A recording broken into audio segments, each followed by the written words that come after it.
order and disorder, heroes and monsters in ancient Greece. Created by me, Trudy Nord.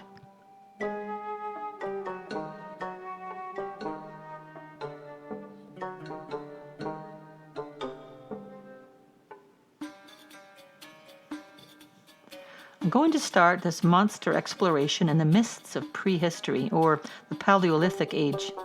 It covers a vast time period, estimated to be from 2.5 million years ago to 10,000 years BCE.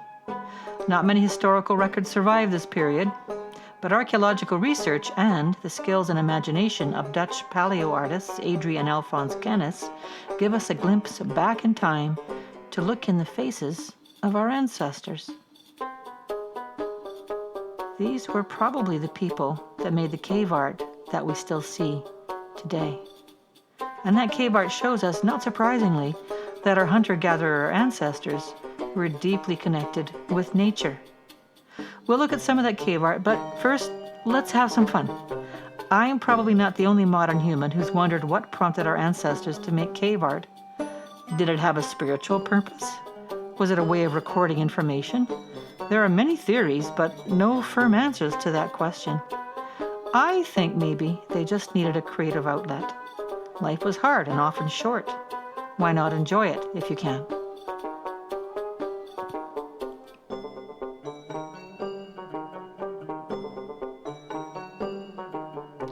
Here are some examples of actual cave art.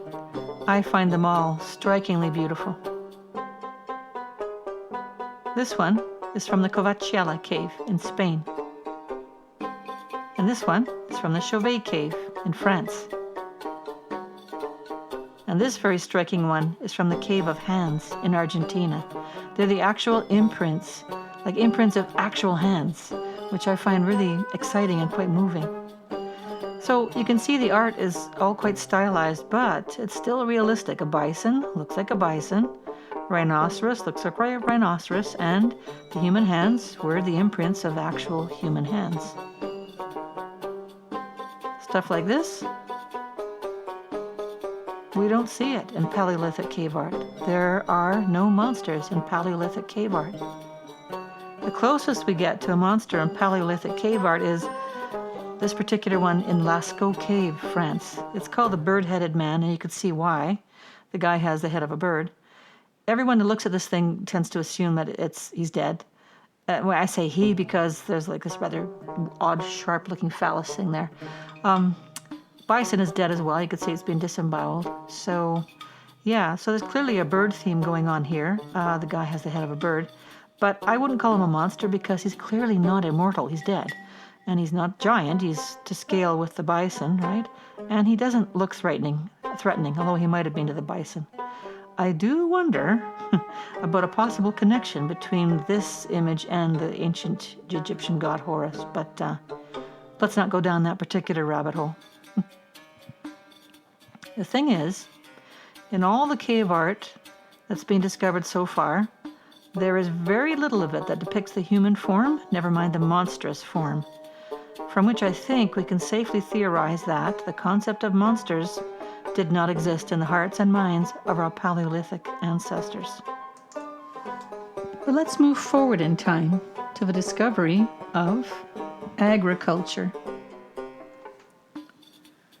Humans first started farming, that is, domesticating plants and animals for their own use, around 12,000 years ago. The 9,000 years from then until 3000 BCE is called the Neolithic Revolution, which is an appropriate term because the changes to how humans lived were extensive and truly revolutionary. Within a relatively short time, historically speaking, humans started growing crops. In the Fertile Crescent, it was mostly flax, wheat, barley, and lentils. They also domesticated sheep, goats, and pigs. At first, they tilled the fields by hand, but eventually they invented the plow and used oxen bred from wild auroch to pull it. When the crops were ready, it was time to harvest and store them for distribution throughout the year. They carefully measured the harvest and developed ways of writing so they could keep track of how much grain was stored and then distributed. And I wonder if that's where inequities of wealth distribution first appear in evolution. They also created the first written records of codes of law. The first evidence of organized religion also appears in this time period. This stone sculpture is from Babylon, which is now northern Iraq, and portrays that society's Genesis story. The guy with the wings and the sword, that's the god Marduk. He's about to slay Tiamat, who was a chaos creature. Now that humans didn't have to travel to hunt and gather, they could live in larger, more permanent settlements, which archaeologists estimate to have been from 10 to 100 times larger than those in hunter-gatherers' times. Staying in one place allowed them to do such things as keep pigs and create pottery. They crafted and accumulated more possessions, such as this Greek amphora. Amphora is from the Greek words amphiphorius, which means carried on both sides. Amphorae were widely used throughout Eurasia to measure and store food items such as oil, wine, milk, or grain. This particular amphora is from Attica, Greece, and is estimated to have been made in 520 BCE, which is quite late in the period. If you examine the beautifully executed illustration, you can see it shows people, very likely slaves, performing the olive harvest. This amphora is currently in the possession of the British Museum, which probably means the British stole it from the Greeks. And that Babylonian sculpture? Oh yeah, that's also in the British Museum. Ah, the wonders of colonialism. Anyways, in order, pun intended, for agrarian societies to function, they developed complex structures. These were highly organized societies. They needed, and probably valued, stability. So they developed rules so that they could maintain order. So it's really interesting, but it's just around this historical so-called moment that we first see the appearance of monsters. But let's talk about gods and goddesses first. Aren't these mountains beautiful? They're part of the Olympic mountain range in Greece. This is a modern photo, of course, but to the ancient Greeks, they would have looked the same, perhaps with even more snow. At 20 kilometers long, the range is not huge, and at 3,000 meters at their highest point, they aren't Everest or Mount McKinley either. But still, they weren't officially scaled until 1913. If you add thunder and lightning originating from those peaks, it's easy to imagine that to the ancient Greeks, those omnipresent mountains looking down at them would have felt mysterious, unreachable, awe-inspiring, and especially inexplicable. So I don't find it surprising that they populated them in their very creative imaginations with a pantheon of gods and goddesses. Their mythology even assigned godly functions to specific geological features. Mount Stephani was Zeus's throne. Mount Mytikas was where the gods gathered to hold their meetings, which sounds quite democratic, doesn't it? Mytikas is actually the Greek word for nose, which is likely because that peak looks like a nose, but still Zeus's throne was on a nose. The more formal name for Mount Mytikas is Mount Olympus, and this is why we call the Greek gods who supposedly lived there the Olympic gods, or Olympians. Let's meet some of them. Each of them had specific attributes. For instance, Artemis was responsible for wild animals, the hunt, vegetation, and, oddly, chastity and childbirth, an interesting mix. Zeus was an authoritative figure. This was a patriarchy after all. He was definitely not into monogamy. He represented wisdom, awareness, destiny, battles, and power. If he were a modern-day man in my neighborhood, I think he'd probably be driving a big pickup truck with a rifle rack in the back window. Then we have Dionysus, who was about wine and, get this, another weird mix, fertility. I don't know. He was half mortal, half god, and he has a fascinating origin story that I'd love to tell you, but we'll just summarize by saying it involved Zeus's penchant for extramarital sex, and it involved male childbirth. Then we got Hermes, who was originally the protector of cattle and sheep, but when Homer wrote or sang the Odyssey, he made him mainly a messenger of the gods and a conductor of the dead to Hades. He was also a dream god, which kind of goes with the message aspect. And then we have Poseidon, who was apparently a rather violent god, so it makes sense that he was responsible for oceans, storms, earthquakes, and, this is weird, horses. He supposedly lived in the Aegean Sea, but he was also on Olympus. 2 places at the same time? Yeah, but what the heck? He was a god. These are only 5 of the Olympic gods. There were actually 12 in total. There were also a number of heroes. They were often demigods, but we'll get into that later. And Greek mythology also included a lot of monsters. You can see some of them here on the screen. Here's the Minotaur, Cyclops, then the Minotaur. 3 Cerberus, who originally had 50 heads, but now only has 3. And Pegasus, who apparently was created from drops of blood from Perseus slaying Medusa. Yeah, and we mustn't forget the unicorgi, Artemis's favorite combination, corgi and unicorn. Ah, I'm just joking. But don't you think Queen Elizabeth would have loved that? So let's talk about the genesis of monsters now, which is inextricably linked with the genesis of gods. So we're going to start with gods and then move on to monsters. This portrait is a detail from a mosaic shown in the Rheinische Landesmuseum in the city of Trier, Germany. It was made by the artist Manes in the 3rd century, and it's his imagining of the Greek poet Hesiod. I say imagining because Hesiod lived 1,000 years before Manes did, in around 700 BC. We don't know much about Hesiod, but we do know he created something called the Theogony, which is a kind of catalogue and history of the Greek gods and goddesses, including their genesis. Hesiod was a shepherd, which almost certainly means he was also a musician. In fact, he opens his Theogony with a description of singing, so it seems likely that it was originally a song and not a piece of literature. Here's some of what he says. Let us celebrate the august clan of the gods in song from the beginning, whom Gaia and wide Uranus bore, and those born from them, gods, givers of good things. But at some point, either Hesiod wrote that song down or someone did it for him. And that's why to this day we have access to a high level of detail about what the ancient Greeks believed about their many gods and goddesses. The account is quite long. Hesiod opens by praising the muses. It sounds like he really liked them. And then what follows is a very complex accounting of the gods and the goddesses, of course, but also a bewildering array of heroes and monsters.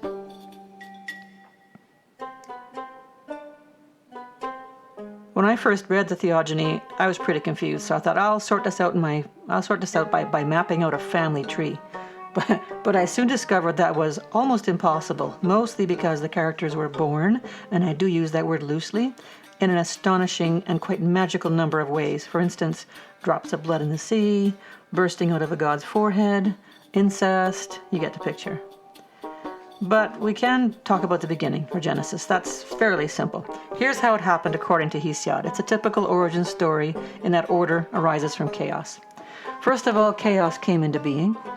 But then Gaia, broad-chested, always the unshakable seat of all the immortals who hold the peaks of snowy Olympus, and dark Tartaros in the recesses of the wide-swayed earth, and Eros, the most beautiful among the immortal gods. So when I read that bit about Gaia being broad-chested, I kind of stopped there and I thought, like, what? Was she like, I thought she was a mother. Was she some kind of warrior goddess? Like, why broad-chested? But then I looked up artistic depictions of her, like this Roman one of their Gaia goddess. They called her Tellus. And I realized that Gaia is a mother goddess. I knew that already, but I was kind of reminded like she bore and nourished, as in breastfed, many, many children. So I think the word the translator may have been looking for was buxom, which does make me wonder if there's a connection between Gaia and Paleolithic primordial goddess worship. But yeah, that's another rabbit hole we probably shouldn't go down. So let's map out what Hesiod tells us about the very beginning. He starts with chaos, which is sort of a form of nothingness, right? And then Gaia appears. I'm not sure how, but she's the mother of all. And then Tartarus, who's kind of a combination of a god and a place, like a place of banishment. And then after that, Eros, which we want to think is like love, like sex, but the Greeks have many names for love. This is more like desire. Then, the next generation, Gaia gives birth, through parthenogenesis, apparently, like a dandelion, to Uranus, who's god of the heavens and the stars. And then she gives birth to Urea, who's the mountains and earth. And then Pontos, which represents the sea. So here we already have like 3 domains, right? So it's kind of interesting. Chaos, the modern definition of chaos is that it's complete disorder and confusion, right? That's the modern definition of the word chaos. And then Gaia kind of created order out of that disorder with these 3 earthly domains. So that part makes sense, at least it does to me. Order coming out of disorder. But it doesn't take long now before things get weird. Gaia has more children, but this time is not parthenogenic. She mates with Uranus, who you can think of as her son or as the partner she created for herself. Hesiod does say Gaia firstborn equal to herself, star Uranus. Anyways, they promptly have 18 children. 18. 12 of them are Titans, 6 males, 6 females. They're all giants. They have 3 Cyclops, and they have 3 hundred-handers, who apparently also had 50 heads. So they're all giants. They're all monsters. So we can see that by the 3rd generation after the Genesis begins, out of the early order that's being created, we've already got disorder. So, and it's not as profound a disorder as chaos was, but it's still disorder. It's kind of a liminal space, not easily categorizable. I have a question though. Why are all these monsters giants? So I thought, okay, let's do a bit of research. All these monsters are giants. So were the Greeks tiny? Well, the little bit of research I managed to do shows that, yeah, archaeologists have discovered that men in ancient Greece stood an average of 5'5", while men in Germanic tribes averaged about 5'10". So maybe that's why. I have no idea. But I do find it interesting. They're all giants. So I'd like to present my concept of a family tree for Greek mythology. All the characters in the Greek god, goddesses family tree, they're all related. They all trace back to Gaia. They're all divine because they all have like powers, like beyond mortal powers, whether they're gods and goddesses, demigods, heroes, or monsters. Basically, they're all one very large, intensely dysfunctional family. They're driven by strong passions, they have shifting alliances, they engage in frequent squabbles. Many of them are often aggressive, devious, vindictive, and they often cause troubles for mortals, with over-the-top punishments, but they can also be merciful and generous, so quite a paradox quite often. And overall, I would say their behavior is arbitrary and unpredictable, which makes them really quite fascinating. Let's explore one of these stories. Let's say you're a woman in ancient Greece. You just kind of walking along, minding your own business. And you happen to be young. And you happen to be beautiful. Well, that's almost inevitable. Zeus, it's usually Zeus. He's going to notice you. Some god is going to notice you. And he's going to have his way with you. Rape, basically. This is patriarchy, right? So, yeah. And what will result from that rape is going to be a baby. Nearly always a boy, as far as I know. Anyways, when that woman, unfortunate mortal, has her baby, he's going to be half god, half mortal. So he's going to be a demigod. And he will almost certainly grow up to be a hero. Now, let's say something else happens, okay? So your husband, he doesn't sacrifice a white bull the way he's supposed to, which really pisses off Poseidon. And what does he do? He punishes the guy, the husband, by making the woman have amorous intentions towards that white bull. So there will be bestiality, basically, and then out of that's going to come a baby. Is it going to be a hero? No. It's going to be a monster. That's supposed to be the Minotaur, so there we are. So yeah, heroes, what do they think of monsters? They don't like them very much. So they're kind of in opposition to each other. So take that, and the monster gets killed by the hero. So basically what's going on is the monster represents disorder. They are like physically disordered. Their behavior is disordered, right? Heroes, they represent order. Order must be imposed on disorder because they seem to be diametrically opposed. But I want to suggest something here. I want to suggest that it's possible, this might be possible, that heroes and monsters need each other. They, first of all, define themselves by looking at the other. They look at what they are not. So they are in opposition, but they also have many similarities. They all have superpowers, and a monster or a hero, they nearly always have one parent who is a god. So when they look in the mirror, are they really that different? It's just something to think about. But let's have a look at another story here. Another Greek hero monster myth. The story of Danae. So she's the daughter of Acrisius, who is the king of Argos. So this king gets a prophecy that his grandson will kill him. So he says that's not going to happen. There won't be a grandson. He locks Danae in a tower. So there she is, alone in a tower, a young woman, beautiful of course. What's going to happen? Yeah, Zeus shows up. And she's locked in a tower, but he's determined, and he's a god. So he just solves that problem by turning himself into drops of golden light. And he moves through the bricks of the tower, and it's not clear whether the sex they had was consensual. I like to think she just sort of had a nice dream in her sleep, or maybe an awful dream in her sleep. Anyway, she does conceive and gives birth to, of course, a baby boy, Perseus. And he is the son of a mortal and a god, so he does have a superhuman strength. He's really strong.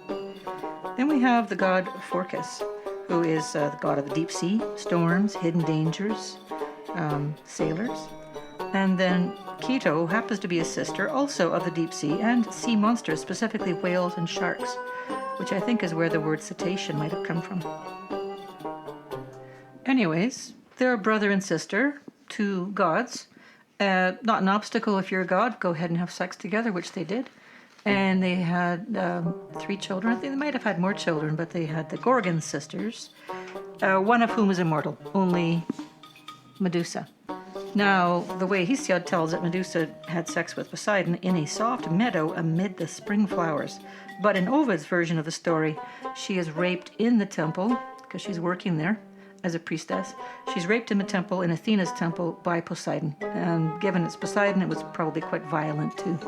Anyways, Medusa needs to punish somebody because she's offended by this, and she doesn't choose the offender. She chooses the victim because this is a patriarchy, I guess.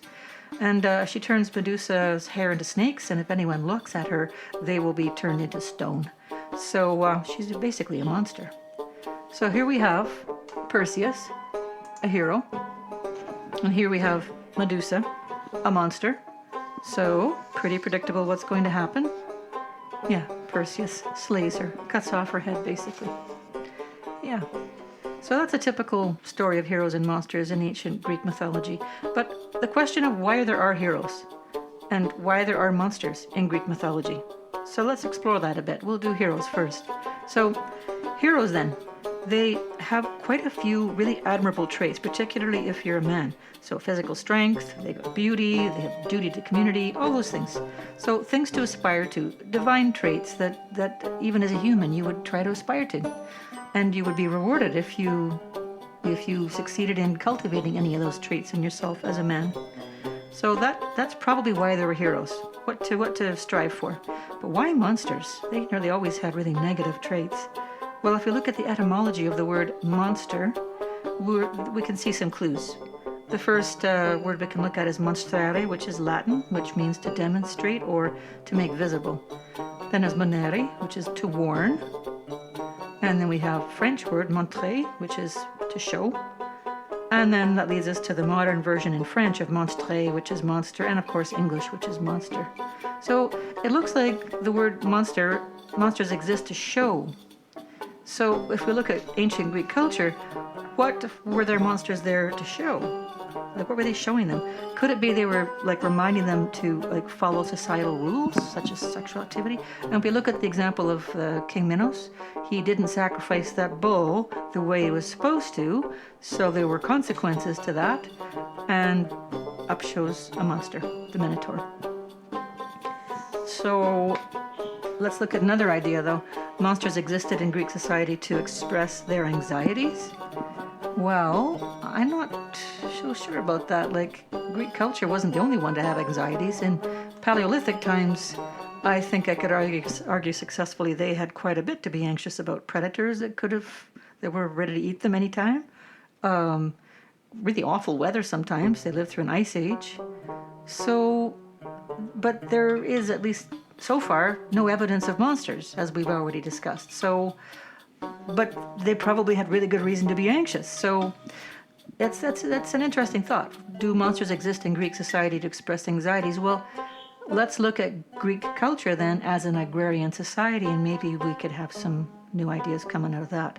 So, things were fairly complex. We covered that already.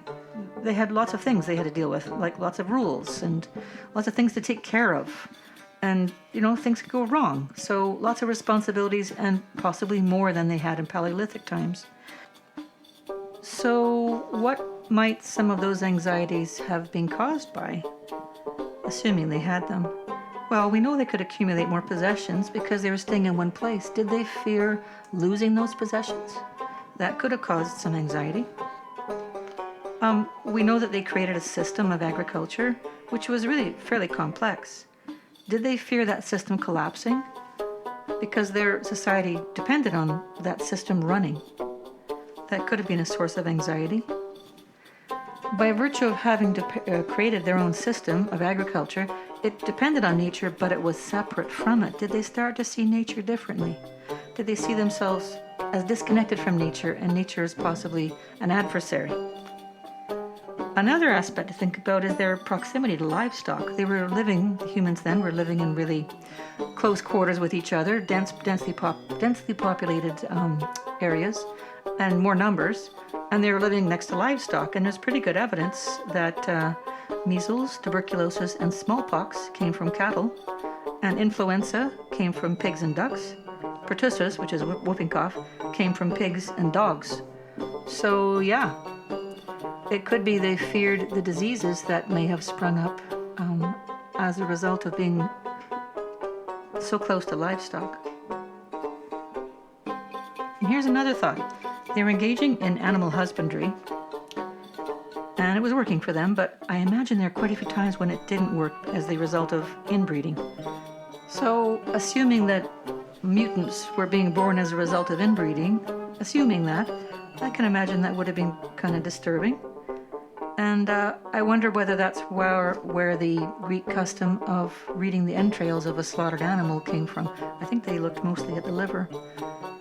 Yeah, there's another theory which I don't put a lot of store by, but that's to do with the reliance on a limited number of food crops. So the diversity of diet was limited quite a bit. I think it was mostly wheat, olives, and grapes, which sounds nice, but if it was a steady diet of that, it would have led to some nutritional deficiencies. The theory is that if there were those nutritional deficiencies, it would have made it more difficult to adapt to stress. And that could be another source of the monsters of the mind. Anyways, whatever the reason there were monsters, I think the main thing we can assume is that it was about anxieties. Whatever the source of the anxieties, they were about anxieties in early Greek culture. So we could kind of summarize it like this.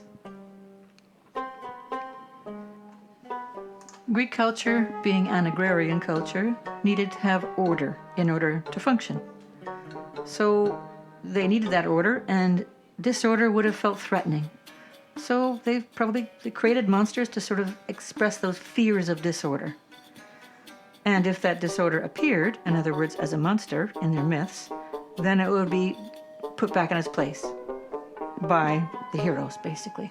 So disorder will be controlled. It will be boxed up. Order will be reimposed. The fears will be put to rest. The delimiters will be put back in place. And once that's done, then everyone can relax. And it feels a lot more secure, happy, content, reassured. It's all good. Everyone's happy. Well, they're happy for a while. Because remember, the monster always returns.